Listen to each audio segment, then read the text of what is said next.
नमस्कार, मैं इंद्रपाल चतुर्वेदी और आप देख रहे हैं मेट्रो मुंबई। इस समय पालघर मामले को लेकर के पूरी सियासत गरमाई हुई है। सारे संत समाज के लोगों में आक्रोश फैला हुआ है। जूना अखाड़ा के हो या वो किसी की भी अखाड़े से जुड़े हुए संत महंत लोग हों, सभी लोगों के मन में गुस्सा फूट रहा है। लॉकडाउन है, कोरोना की महामारी से समय देश जूझ रहा है, इसलिए लोग सब्र बांधे खड़े हैं। लेकिन ऐसी जो चेतावनी आई है कि जिस दिन लॉकडाउन खुलेगा उस दिन महाराष्ट्र सरकार का घेराव होगा, लोग पालघर की तरफ कूच करेंगे। फिलहाल इस स्थिति में महाराष्ट्र के मुख्यमंत्री उद्धव ठाकरे जी ने भी स्पष्ट कर दिया है कि यह मामला कोई सांप्रदायिक नहीं है, यह सिर्फ एक भ्रमवश वहाँ पर किसी भ्रम में पड़कर एक माहौल बिगड़ा और भीड़ वहाँ पे उकसी और हत्या हो गई।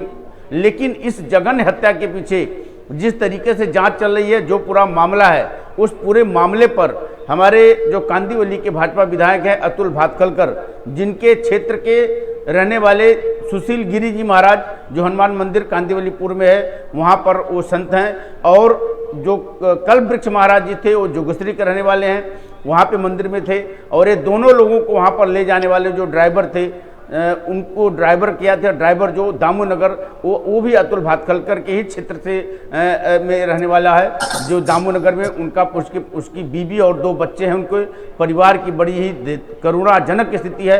आज वहाँ पर विधायक महोदय अतुल भातखलकर जी वहाँ पर गए, कल भी वहाँ पर गए थे, लोगों से वहाँ पर मिले, वहाँ का लोगों का हाल चाल लिया, और आज वह अपनी हृदय वेदना को रोक नहीं पाए और वहाँ पर 1 लाख का चेक दे करके उस गरीब परिवार की मदद की है।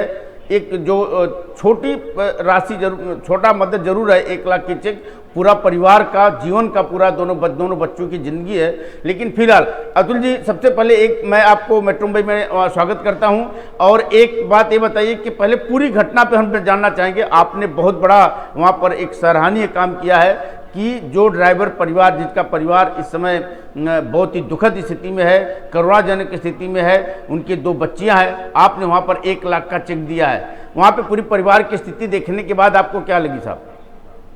नहीं, बहुत ही दुर्दैवनायक इस प्रकार की ये घटना हुई है। जी जी। और इसमें ये जो नीलेश ड्राइवर है जी, उधरी गंगानगर में सुशील गिरी महाराज जी के जहाँ आश्रम है, वो आश्रम के आसपास ही वो रहते थे जी। और ड्राइवर मिल नहीं रहे थे। लेकिन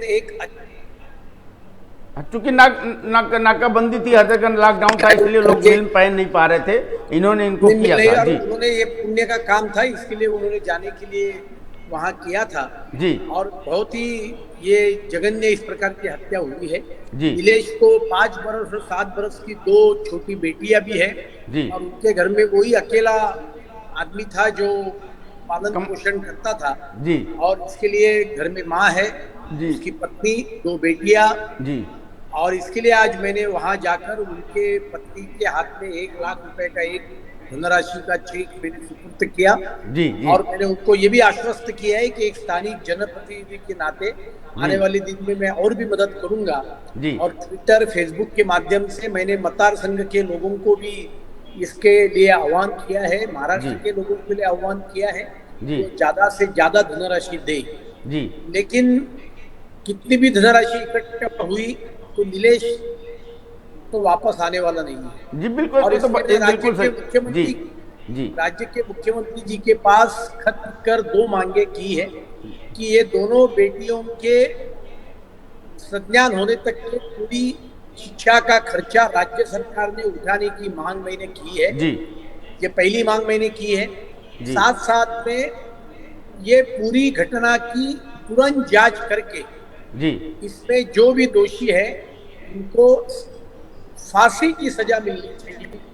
जी। ये पूरा मुकदमा विशेष न्यायालय में चलना चाहिए जी। और उज्ज्वल निकम जैसे कोई प्रख्यात वकील को जी इस मुकदमे में सरकार के तरफ से वकील के नाते नियुक्त करना चाहिए। ये भी मांग मैंने की है। जी। और राज्य के मुख्यमंत्री जी को कल उनका मैंने उद्बोधन सुना, मुझे बहुत दुख हुआ कि उन्होंने ये कहा कि वो तो बॉर्डर तक पहुंचे थे जी बॉर्डर के लोगों ने उनको समा लेते थे तो ये बातें नहीं आती थी। जी पहली बात तो ये बात सही नहीं है। और यदि उनके पास परमिशन नहीं थी तो उन्होंने दहिसर चेक नाका कैसा क्रॉस किया, बिल्कुल सही बात है। पालघर चेक नाका कैसा क्रॉस किया? बिल्कुल सही बात। कदम कदम पर पुलिस है। जी तो मैं महाराष्ट्र के मुख्यमंत्री को यह सवाल पूछना चाहता हूं जी कि महाराष्ट्र के पुलिस क्या कर रहे थे? क्या कर रही थी? बिल्कुल सही बात है। और इसके बिल्कुल लिए सही। सुशील गिरी महाराज जी ने उनके गुरु बंधु का निधन होने के बाद सूरत जाने के लिए परमिशन मांगी थी। पहली जी बात तो उनको परमिशन क्यों नहीं दिया गया, जी इसकी जांच होने की आवश्यकता है। जी और यदि ये सरकार का कहना है कि विदाउट परमिशन गए, जी तो विदाउट परमिशन गए तो पुलिस क्या कर रही थी, जी इसकी भी जांच करने की आवश्यकता है। साहब एक बात बताइए कि आपने वहाँ पे मदद किया, लोगों से आह्वान किया है मदद करने के लिए, लोग आएंगे, समाज सेवी संस्थाएं आएंगी, लेकिन सरकार उनको मदद करने के लिए क्या कदम उठा रही है? आप इस सरकार की पूरी भूमिका को लेकर के आप क्या बोल सकते हैं? पहली बात सरकार की भूमिका ये बहुत ही वेदनादायक जी और निंदनीय इस प्रकार की भूमिका है। बेबी कहाँ? 48 घंटे होने के बाद जब केंद्र के गृह मंत्री जी ने राज्य के मुख्यमंत्री से बात की, उसके कई घंटे पहले उत्तर प्रदेश के मुख्यमंत्री योगी आदित्यनाथ जी ने उनसे बात की। उसके बाद राज्य के मुख्यमंत्री को ये लगा कि मैंने महाराष्ट्र के जनता से संवाद करना चाहिए। दो साधुओं की हत्या हो जाती है, एक निरपराध तरुण की हत्या हो जाती है, मॉब लिंचिंग किया जाता है। इसके बावजूद भी 48 आवर्स के बाद राज्य के मुख्यमंत्री को कुछ लगता नहीं है। ये घटना होने के बाद जैसा ही इस बात का वीडियो मेरे हाथ में आया, मैंने राज्य के गृह मंत्री को वो वीडियो भेजा जी लेकिन उनके तरफ से कोई प्रतिसाद मिला नहीं जी। और इसके लिए ये घटना की पूरी जांच होनी चाहिए।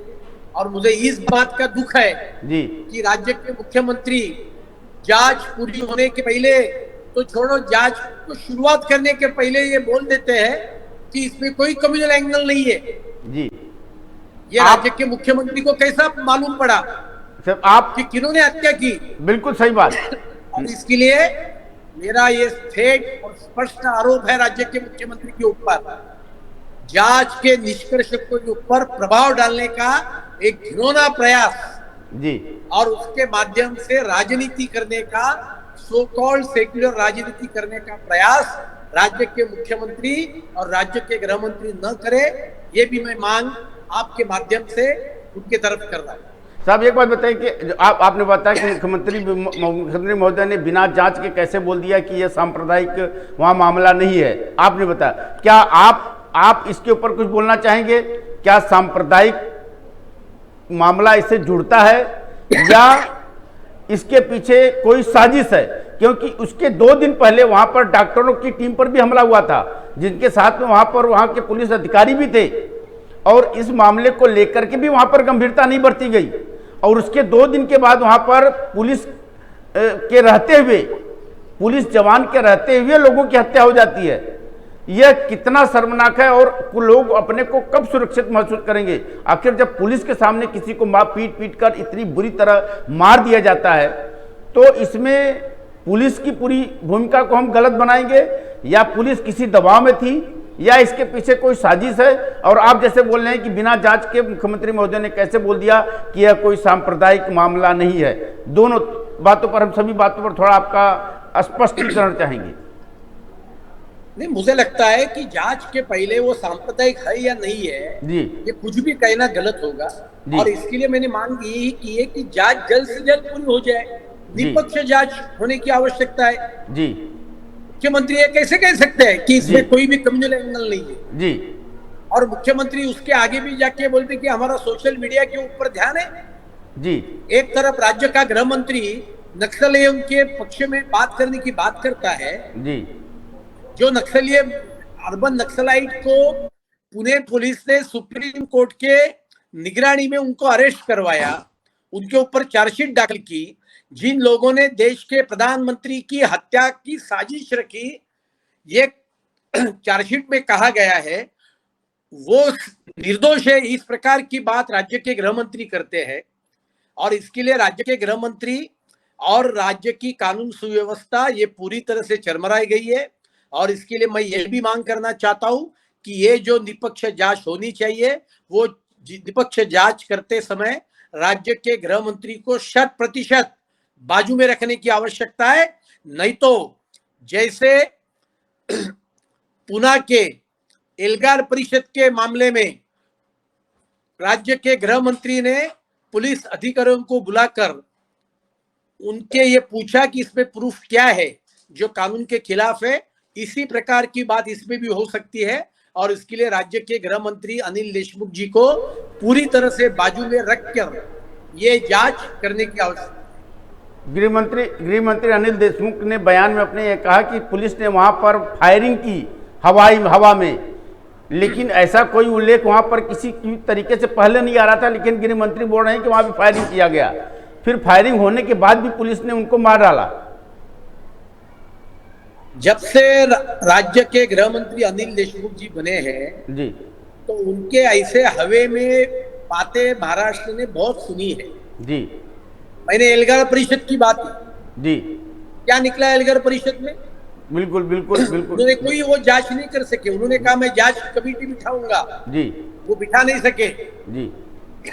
उसके बाद उन्होंने कहा कि भारतीय जनता पार्टी के सरकार ने फोन टैपिंग की साजिश की थी जी, उसके लिए मैं समिति गठित करूंगा जी। एक अर्थसंकल्प अधिवेशन पूरा हुआ, अभी तक कोई समिति गठित नहीं की क्योंकि उनको मालूम था कि किसी प्रकार का फोन टैपिंग किसी सरकार के जमाने में हमारे जमाने में हुआ नहीं था जी। और हमने तो खुला कहा था कि आपको जो जांच करनी वो करो। अमिताभ गुप्ता ने जो लेटर दिया उसके लिए उन्होंने एक IAS अधिकारी को नियुक्त किया जी। आज 15 दिन हुआ, क्या हुआ जांच का? कोई भी जांच, बिल्कुल सही बात है। ये सरकार अमीर लोगों का सरकार है, ये भ्रष्ट लोगों का सरकार है। अभी तक ये साधु संतों की हत्या करने वाला सरकार है और कोई साधु संतों की हत्या करता है तो उसकी अनदेखी करने वाला ये सरकार है।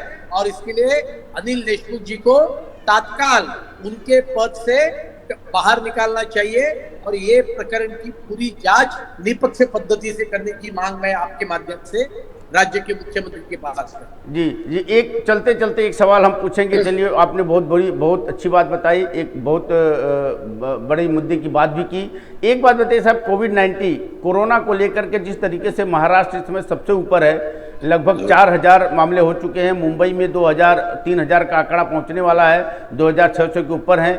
क्या पूरी राज्य स्तरीय जांच पर जो प्रक्रिया है और केंद्रीय प्रक्रिया है, क्या मुंबई में स्थिति नियंत्रण हो पाएगी या हालात और बिगड़ते जा सकते हैं? क्या तबलीगी जमात पर या सरकार, राज्य सरकार पूरी तरीके से अंकुश लगाने में सक्षम है, सफल हो पा रही है, या कहीं न कहीं हमारे हाथ से कोई मैटर खिसकता हुआ दिख रहा है? नहीं, कोरोना वायरस के खिलाफ की लड़ाई पूरा महाराष्ट्र, पूरा भारत देश, पूरी दुनिया जी लड़ रहा है, लड़ना चाहिए। हम सरकार के साथ है जी। और पहले दिन से हमने ये कहा है कि इसमें राजनीति का कोई विषय नहीं है जी। हम सरकार के कंधे को कंधा मिलाकर जी इसके खिलाफ लड़ रहे हैं जी। मेरे साथ भारतीय जनता पार्टी के हजारों लक्षावधि कार्यकर्ता सेवा कार्य में जुटे हैं जी। आने वाले दिन में हम जुटेंगे, लेकिन हमने जो सरकार से मांग की है जी, जैसा मुंबई महानगर पालिका ने ICMR के गाइडलाइंस से विपरीत जाकर जी उन्होंने अभी टेस्टिंग किया है जी, और इसके लिए वो टेस्टिंग जल्द से जल्द चालू करें जी। ज्यादा से ज्यादा हॉस्पिटल में कोविड-19 के पेशेंट की सुविधा करने की आवश्यकता है। आज मुंबई महानगर में स्थिति यह है कि जो पेशेंट असिम्प्टोमेटिक लेकिन कोरोना पॉजिटिव आए हैं उनको भी वो घर भेज रहे हैं। और इसके लिए मैं यही मांग करूंगा कि EEP ज्यादा से ज्यादा प्रोक्यूर करे और रैपिड टेस्टिंग किट ज्यादा से ज्यादा प्रोक्यूर करे, कोविड-19 के हॉस्पिटल और ज्यादा बनाए और सभी लोगों का टेस्टिंग बहुत जल्दी करने की मांग मैं इस माध्यम से कर रहा हूं। और मुझे पूरा विश्वास है जी कि हम कोरोना को हराएंगे, जीतेंगे जी। बहुत बहुत धन्यवाद अतुल भातखुलकर जी। आपने एक तो गरीब परिवार की जिनका भरण पोषण करने वाला था उसकी हत्या कर दी गई पालघर में, उसको आपने 1 लाख का चेक देकर के एक नया उदाहरण पेश किया है और लोगों को, समाज सेवियों के लिए एक दिशा दिया है कि लोग ऐसे गरीबों की मदद, ऐसे असहाय मजदूरों की मदद करनी चाहिए, क्योंकि उसकी 2 छोटी बच्चियां हैं। आप उन बच्चियों को पढ़ाने की जिम्मेदारियां भी सोच रहे हैं कि राज्य सरकार उठाए और आपने अपील भी किया। अब राज्य सरकार उसके ऊपर कितना ध्यान देती है यह आने वाला वक्त बताएगा, लेकिन फिलहाल इस पूरे मामले की जांच बड़ी कड़ाई से होनी चाहिए और गुनाहगारों को फास्ट ट्रैक पे मामले की सुनवाई करते हुए उनको कड़ी से कड़ी सजा मिलनी चाहिए। यह पूरे देशवासियों की यही मांग है। इतना अमानवीय जघन्य हत्या प्रकरण को लेकर के पूरा देश स्तब्ध है। सब लोगों की रोंगटे खड़े हो चुके हैं और सबकी निगाहें टिकी हुई है कि वहाँ पर हम मारे गए संतों के लिए, ड्राइवरों के लिए, जो ड्राइवर थे, वो तीनों के जो दोषी हैं उनको कब सज़ा मिलेगी और इन मृतकों के साथ कब न्याय होगा। फिलहाल एक छोटा सा विराम, जल्दी वापस लौटेंगे। देखते रहे मेट्रो मुंबई। नमस्कार।